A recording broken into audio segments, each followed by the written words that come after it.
बहुत समय पहले की बात है। किसी घने जंगल में एक राक्षस रहता था। एक बार दो आदमी जंगल में रास्ता भटक गए। वे उस क्षेत्र में चले गए जहां राक्षस निवास करता था। राक्षस ने आदमियों को पहली बार देखा। अभी तक उसने चार टांगों वाले जानवर ही देखे थे। राक्षस उनमें से एक आदमी को पकड़कर हवा में उछाला तो वह आदमी दर्द से चीख उठा। एक अजीब सी आवाज सुनकर राक्षस बहुत खुश हुआ तथा वह आदमी को मारकर खा गया। अगले दिन दूसरे आदमी को भी उसी प्रकार मारकर खा गया जैसे उसने पहले आदमी को मारकर खाया था। आदमी के मांस और खून में उसे अजीब सा स्वाद महसूस हुआ। वैसे भी वह जानवर का खून पी पी कर उब गया था, सो आदमी के खून का स्वाद उसे जानवर के खून से अच्छा लगा। तब उसने सोचा कि आदमी का ही शिकार किया जाए। अब वह आदमी की तलाश में निकल पड़ा। 3 दिन तक जंगल में भटकते रहने के बाद राक्षस को एक बस्ती दिखाई दी।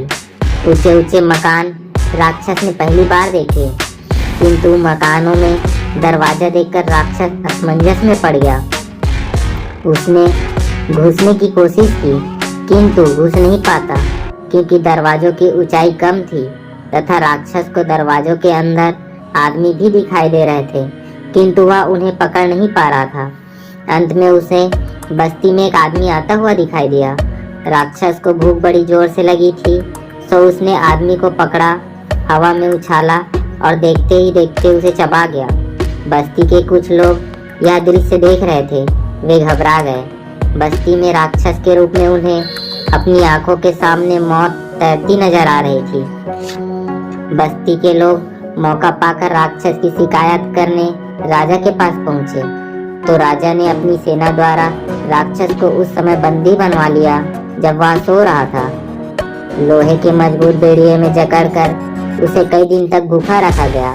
थक हार कर राक्षस ने राजा की अधीनता स्वीकार कर ली तथा राजा के सामने यह शर्त रखी कि अब जब तक राजा उसे काम बताता रहेगा तब तक वह किसी को मारकर नहीं खाएगा, और जब राजा उसे कोई कार्य नहीं बताएगा तो वह उस राजा को मारकर खा जाएगा। राजा खुश था। जो काम कई मजदूर मिलकर कई दिन में नहीं निपटा पाते थे, वह कार्य राक्षस एक ही दिन में कर देता था। काम पूरा करते करते वह दूसरा काम पूछता। शुरू में राजा काम बताकर खुश था, लेकिन जैसे जैसे राजा के सारे काम निपटते चले गए, राजा के चेहरे पर भय और चिंता की लकीर उभरने लगी।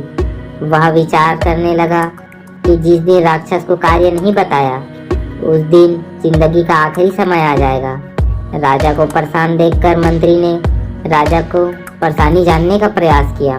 राजा ने मंत्री को अपनी समस्या बता दी। अब उसके काम पूरे होते जा रहे हैं, शीघ्र ही राक्षस उसे खा जाएगा।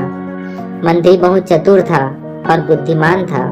काफी सोच विचार करने के बाद मंत्री को एक युक्ति सूझी। उसने राजा से कहा, राक्षस कोई काम पूछे तो उसे कहना कि इस कुत्ते की टेढ़ी पूंछ को सीधा कर दे। राक्षस के काम पूछने पर राजा ने वैसा ही किया जो मंत्री ने सुझाया था। राजा ने कहा, मेरे पालतू कुत्ते की पूंछ सीधी कर दो।